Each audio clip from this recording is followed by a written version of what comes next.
Every year, California hosts a famed hacker convention known as DEF CON. This annual meeting is known especially for its annual billboard display of credit card numbers and occasionally even social security numbers of public passerbys who only have their passcoded phone turned on. Of course, many changes have occurred since the disaster of 9/11, but even over the past year, media has expanded on the idea of technological protection thanks to the scandal of accredited whistleblower Edward Snowden. Due to this, 501c groups have gained even more power, such as the Electronic Frontier Foundation and its advocacy for net neutrality. More attention has also been drawn to individual cell phone carriers, such as AT&T and Verizon, due to the Foreign Intelligence Surveillance Court and the PRISM collection becoming more well known to the public. To take this one step further, the Supreme Court has made its own recent decision.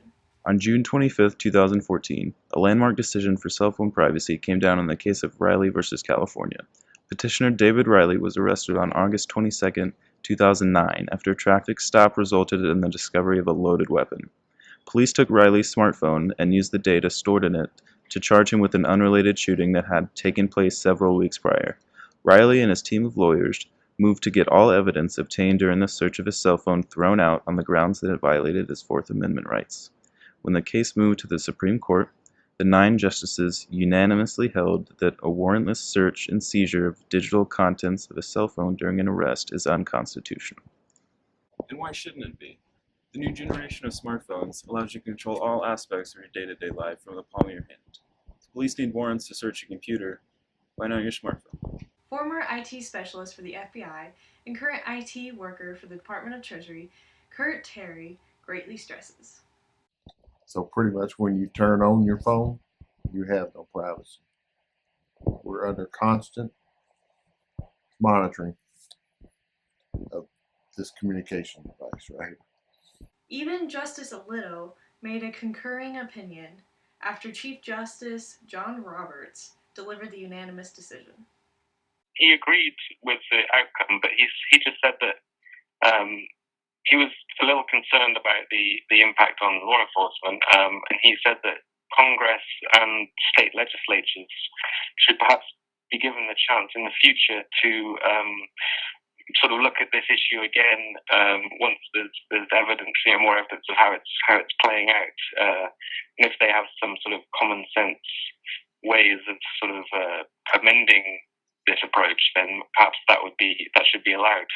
Catherine Rascon, former federal marshal and police combat and regulations trainer, and now current law enforcement and court systems teacher for the local high school, goes in even more detail and states that, but because phones have so much information on it, the judges decided that it was a violation of privacy for officers to go into that phone and search through all of the contents of that phone with no restrictions, just searching for something, trying to find something to charge that person with or further their investigation.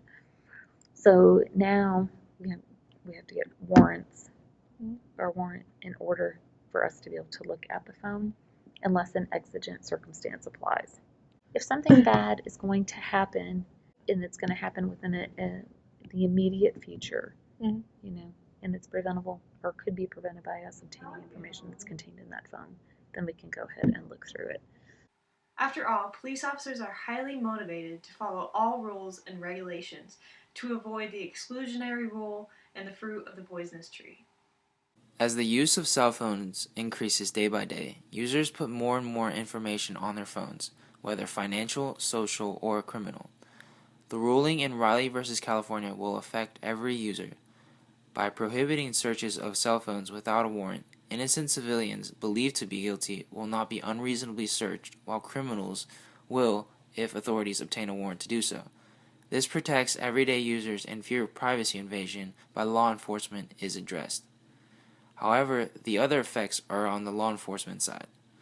Police and authorities must wait for the warrant to process, which may take a few hours to a few days. During this time, a criminal may have time to escape and hide or do more harm. It may even end up that a warrant is not issued at all by a judge. The safety and protection of the innocent are now in jeopardy due to the ruling's hindrance to law enforcement's execution.